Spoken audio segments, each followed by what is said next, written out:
நான் இப்போ உங்களுக்கு 26 கேள்வி விளங்கப்படுத்தி காட்டப் போகிறேன். பயிற்சிகளில் ஏபிசி ஆகிய மூவரினதும் நிலைகளின் கூட்டுத்தொகை 164 கிலோகிராம் ஆகும்.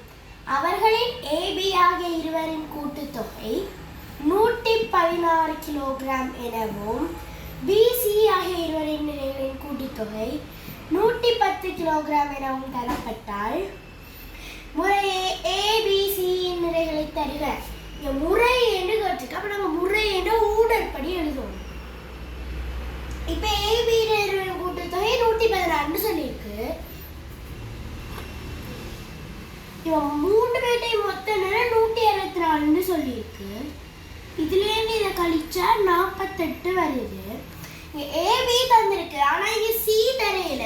அப்போ சிக்கான நிலை 48 ஆகும். அப்போ இங்கே சி இருக்கு, 48 போட்டுருவோம். இங்கே 110ண்டா 110லேருந்து 48 கழிக்கணும். பிடையும் சிடையும் கூட்டுத்தொகை 48 110. அதுலேருந்து இந்த சீர நிறைய கழிச்சா 62 வருது. இந்த 62 பிக்கானதாக இருக்கும். அப்போ இங்கே 62 போட்டால் இங்கே ஏபியாக நிறைய கூட்டுத்தொகை 116 தானே. அதுலேருந்து அந்த 62 கழிக்கணும். கழிச்சா 54 வருது. 114லேருந்து இங்கே பி வேண்டாம். அந்த 114லேருந்து அந்த 62 கழிக்கணும். கழிச்சா 54 கிலோகிராம் வருது. அந்த ஏக்கு வந்து 54 கிலோகிராம்னு போடும். இப்போ சரியானு பார்க்க ஏக்கு 54, பிக்கு 62, சிக்கு 48, மூணையும் கூட்டி பார்ப்போம். 174 வருதான்னு பார்ப்போம். எழுதி ஒரு மிச்சம் 174 வருது. இப்போ நாங்கள் இங்கே விட எழுதுவோம்.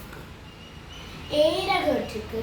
ஏட வந்து 54 கிலோகிராம், பீட வந்து